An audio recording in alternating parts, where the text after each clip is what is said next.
All right, let's dive into Dilip Buildcon's earnings release. Consolidated PAT is up 40% for Q3 FY25, reaching 158 crore rupees and a whopping 184% for the 9-month period, hitting 563 crore rupees. That's a pretty substantial jump, right? Absolutely a significant leap indeed. It seems like Dilip Buildcon is doing something right on the consolidated front.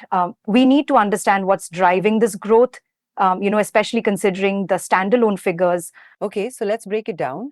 Revenue from operations on a consolidated basis saw a slight dip, about 9.98% for Q3 and 4.92% for the 9-month period. Is that a cause for concern? Well, a revenue decrease isn't ideal, but the EBITDA margin tells a different story. It jumped from 12.41% to 18.42% in Q3. And for the 9-month period, it's up to 18.12% from 12.62%. So they're making more money on each rupee of revenue, suggesting improved efficiency or higher margin projects, actually. Interesting. So they're earning more even though they're not selling more. What about standalone? Standalone tells a different story. Revenues down 16.18% for Q3 and 12.05% for the 9-month period.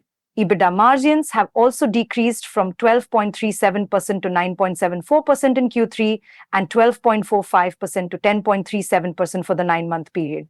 PAT is also down.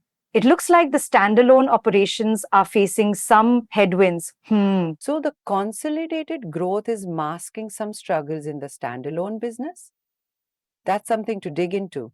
What could be causing such a difference? It could be a few things. Perhaps the subsidiaries are performing exceptionally well, or maybe the standalone entity is incurring higher costs. Or, it could be a strategic shift where more profitable projects are being routed through subsidiaries. We need more details on segment performance to really understand. Makes sense. What about key highlights? Any big project wins or completions that stand out? Yeah, they won a tunnel project in Kerala worth 1,136 crore rupees and an optical fiber project in Jammu and Kashmir worth 964 crore rupees. Plus, they completed several projects including expressways and a barrage totaling 4,141 crore rupees. Okay, new projects are always good news. Speaking of the future, the CEO mentioned industry headwinds in the EPC business, but is optimistic about securing more orders. How does their current order book look? The order book stands at 16,626 crore rupees with a good mix of roads, mining, irrigation, and tunnel projects. The diversification is a positive sign, but it's crucial to see how quickly they can convert these orders into revenue. Absolutely. Diversification is key. What about the financial ratios? Are they healthy? Well, their net debt to equity ratio decreased marginally to 0.40 as on December 2024, vis-a-vis 0.43 as on September 2024. It seems they are managing their debt, but let's keep an eye on that going forward. Okay, good to know. They also seem to be divesting stakes in some HAM projects. What's that all about? Right. They've divested a 26% stake in 8 operating HAM projects to Alpha Alternatives and a 24.99% stake in one under construction project. It looks like they're freeing up capital and partnering to manage these assets, which I guess could boost their financial flexibility. So they're selling off pieces to raise cash. Makes sense.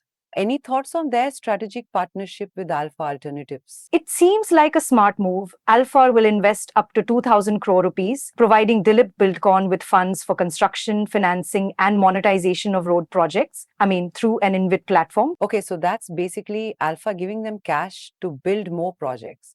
That sounds like a good deal for Dilip Buildcon. So what are the key takeaways here? Well, on the consolidated front, Dilip Buildcon shows strong profit growth driven by better margins, but standalone results indicate some underlying challenges. The order book is healthy, and strategic partnerships and divestments seem to be boosting their financial position, actually. Seems like they're juggling a lot of things, but mostly heading in the right direction. Is there anything that could derail them? Definitely risks to consider. Industry headwinds in the EPC sector, regulatory changes, and any delays in project execution could impact future earnings. And of course, always be mindful of forward-looking statements. These are based on current expectations and can change. Right. Forward-looking statements are never a guarantee. So To wrap it up, what's your overall assessment of Dilip Buildcon? Well, it's a mixed bag. The consolidated numbers are promising, but the standalone performance and reliance on strategic partnerships warrant caution. Investors should keep a close eye on project execution, order inflows, and debt levels. Disclaimer: we advise investors to check with certified experts before taking any investment decisions. Solid advice. Before we sign off, everyone, remember to like, share, and subscribe to our channel for more financial insights. Absolutely. And until next time, keep your eyes on those bottom lines.